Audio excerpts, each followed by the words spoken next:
For breaking news, go to itiskitimes.co.za. Itiski TV, powered by World Sports Betting. itiskitimes.co.za. Match day 24 for Mamelodi Sundowns and also for Stellenbosch. Badlale ngokulingana ke ngo-1-1 namhlanje eLoftus Stadium, bringing to an end to la winning streak of Mamelodi Sundowns. Remember, they won 10 in a row. They were supposed to win 11 namhlanje, but Stellenbosch, they had other ideas, and as a streak, it came to an end. Eish. Hey. Okay, let me rather not look on the other side. Let's focus on Loftus, because what's happening on the other side, it will bring you questions that ngazokwazi uziphendula. Bobsin, how are you, my friend? Ngwana msharp right. Before ngibulisa, uzakhona ukuminya ngapha la ngapha. Manje iPain bayi leader mngani wami ngiyabona. That's why I'm saying andifuna ukukhomenta ngabe, because ngizabona questions ngazokwazi uziphendula mhlobo wami. Hey. At some point, the team in red was leading by 9 points. Yeah. Now they will find themselves equal on points with Man City. Goal difference will be the order of the day. Now we are just meaning that Man City must win by this 1-0. So that this is Olalasi on top in England and some South Africa. Ngwanami kunzima uma ubona Shane my Shane ithi ngibulise uJusto la ngibulise uMr Nkewu ngibulise uJunior ngibulise nelegend lapha ngiyacabanga ukuthi Shane uma ubona ama results angalendlela igame in hand yeMan City le ye Sundowns isasendleleni.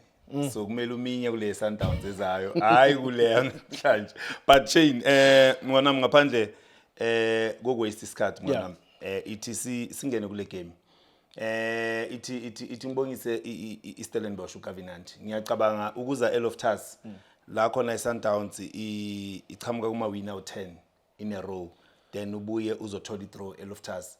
I think ama results ayakuvuna, even though mhlambe kubonakale i-game plan if bengayiluza le game bekungabonakala ngathi akazange approach right, but mawungabheka ama-sub wakhe ku the last 15 minutes 10 minutes ubonise something coach Gavinant, because mawungabheka wazile ukuthi angeke ayilande iMamelodi Sundowns pound for pound. Bheka i-first half yakhe de wayidlale ngakhona, bekanikeza iSundowns ukuthi ayinokho ibhola ehafini yayo as usually, angafuni ukuthi bafike bazonokha ibhola ehafini yakhe, bekazama ukuba press uma bacala abajump center beteam iMamelodi Sundowns. So lokho uma ungathi uyabheka iSundowns be rotate ibhola, but yena unalento yokuthi okay ngifuna ukubabamba ngecount, but webabamba ngecounter kanjani, because now ulethela abadlali abangajwayelanga ukumakha, ulangelihle phili kuwinga no Titus uba dropile babuya usebenzisa uButsaka as a false 9. Then ulinda ukuphuma ngobani, because uba drainer leya energy labadlali. Maybe if bonga drop iside eli1 then unikeza uTitus, because you know ukuthi Sundowns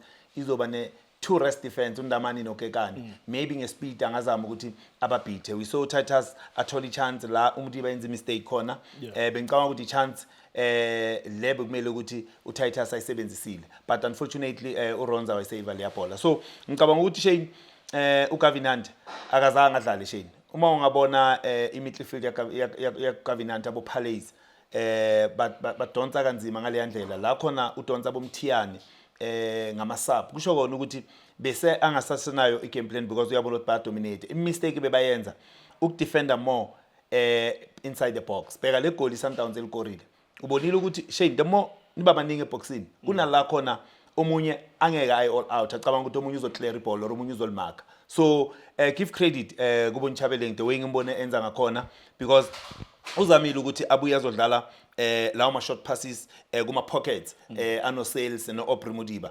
Bheka ukuthi ul receiver kule side badlala esif ngathi bawu2 bano Sales ukuze ukuthi bakhona ubreaker lapha, but ayizange ikwazi ukudefenda i-team efana neStellenbosch, because le ball the way bachamuke ngalo ngakhona Shane bachamuke nge1-2 is not easy ukuthi ulidefende, but inamba eboxini njengoba ngisho. So give credit kulabadlali, ngiyacabanga ukuthi benze into engicabanga ukuthi bekunzima for iSundowns ukubreaker leya defense because always mangabe iSundowns ibamba ibhola uyabuya umthiyani uzo add number kuba yi5 or else makungabuya umthiyani kubuya uPalace uya-add kule side la left kuba yi5 so it was difficult for iSundowns ukuthi idlale yila ubona khona uReynolds ashawa ama offside kakhulu udinga umdlalo ofana nobani manje no Santos.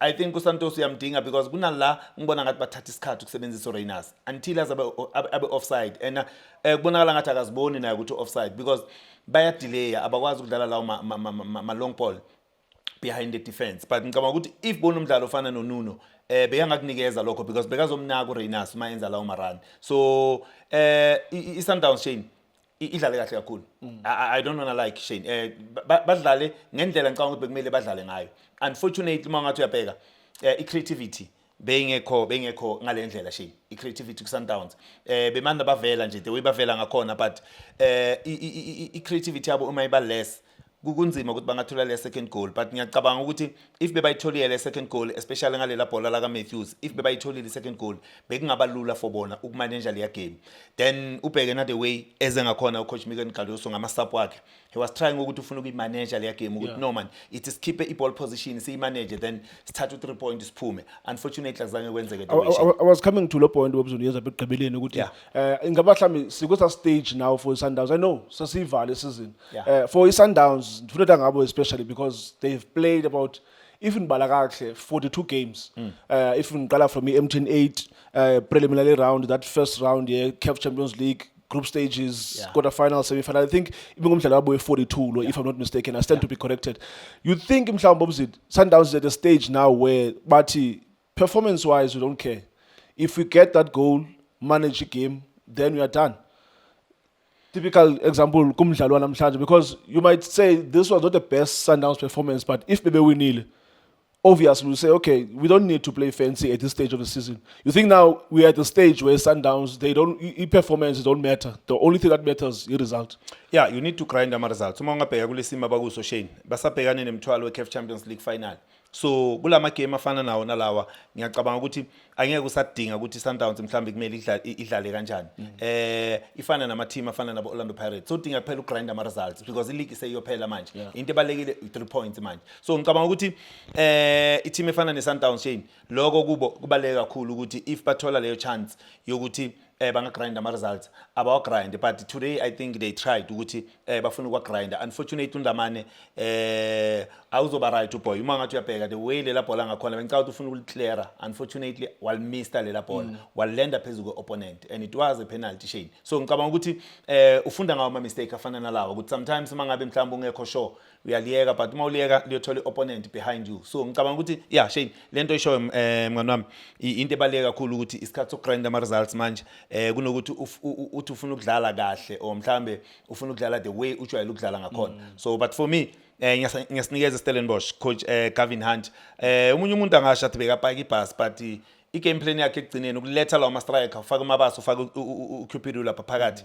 ngicabanga ukuthi kumnikeze ufake noApril kumnikeze lento ukuthi leya penalty because say now i-attack more so you need abadlali beSundowns nabo ukuthi kumele babe careful and uma ungabheka uNdamane leya mistake is because of bekune pressure lefakwa ile opponent so kusho kona ukuthi game plan yakhe ucoach Gavin Hunt imsebenzele ekugcineni but if bekayiluzile le game bekungabonakala ngathi why uletha abomabaso late why uletha ama striker why ungadlalanga ngestriker igame isaqala udlale nge-false 9 yena is like because of ekugcineni uyitholile 1 point waphuma ngayo Loftus let's talk on top of lento ba if mane point bobuzini would you say uGavin Hunt as a sub uthatha ngazo like or who's this player or Shakil April umabasa or Cupido uba sise second half you think mhlambi ibe ube nayo idea ukuthi Sundowns played a high intensity game over the weekend against Esperance they rested about 2-3 days coming into this game would you say mhlambi coach Gavin Hunt he took note of that what mhlambi okay as the players the pace let me bring them very late in the game if obviously because it would also depend on the score because if the score was 2-0 obviously those players bafaka ukuthi okay mhlambi things are now idiniwe it wouldn't matter but xa ifumana a point we can say mhlambi okay mhlambi he realized ukuthi Sundowns they might be a bit tired coming to lamdlalo obidlala over the weekend uriskile Shane ngicabanga ukuthi if bokuyi 0-0 score angiboni ukuthi beyangawaletha lawa ma striker kade wawalethe ngakhona ukhonile ukubona ukuthi okay manje akusana lokho kumele ukuthi ngikwenze manje ngiyaluza nga 1-0 kumele ukuthi even if bangasangskora igoal number 2 but ithi ngiye more ku attack because into engifunayo ukuthi nami ngithola igoal, you understand. So ngicabanga ukuthi uriske kakhulu Shane waba nenhlanhla wathola le penalty wakwazi ukuscora because if lama strikers bekawalethile njengoba ngisho kwangazange mhlambe athole igoal equalizer bekuzoba nama question ukuthi why adlale without a striker, why adlale as a false 9, but i-game plan yakhe bokuthi no ithi ngifake abadlali abazonginceda ku midfield ukuthi babuye bazomakha, anginandaba nokuthi ngiya kanjani phambili. Mhlawumbe yena bekayibhekile lento lokuthi vele egcineni kumele ngithole i-draw kuMamelodi Sundowns. Shane, let's close it. Okay, ngasivale. Loftus Stadium namhlanje is Mamelodi Sundowns 1 Stellenbosch 1. Before we vala ngifuna ukubuza lama results are right for wena ade wekwenzeka ngakhona namhlanje manje. Uma ungitshele nje ube honest mngana wami ukuthi ufila kanjani ngalama results enzeka lapha eLoftus. My team is playing on Sunday. We're playing a Soweto Dive on Sunday. Whatever result that happened today, at Gqebereni, Mr. Nkeu did say off air, whatever happens between Sundowns and Stellenbosch, Sundowns against Richards Bay, Sundowns against TS Galaxy, the most important thing is that the team that is chasing already Sundowns need to win their games. Wabamba amagama Mr. Nkeu sesivala ukutshelile athi kulama team awu2 kusana ama point asazodroja lokho uhlala ukwazi Shane. Thank you so much, Masivale. Loftus Stadium, it's Mamelodi Sundowns 1, Stellenbosch FC 1. Thank you so much for watching Itiski TV. Hola bafethu, this is Junior Kanye. Please subscribe to Itiski TV. This is Bongane Benedict Villagazi, they call me so. Niyazi bafethu, ama coach for life, they are back in winning ways. Please, siyacela ukuthi subscribe Itiski TV.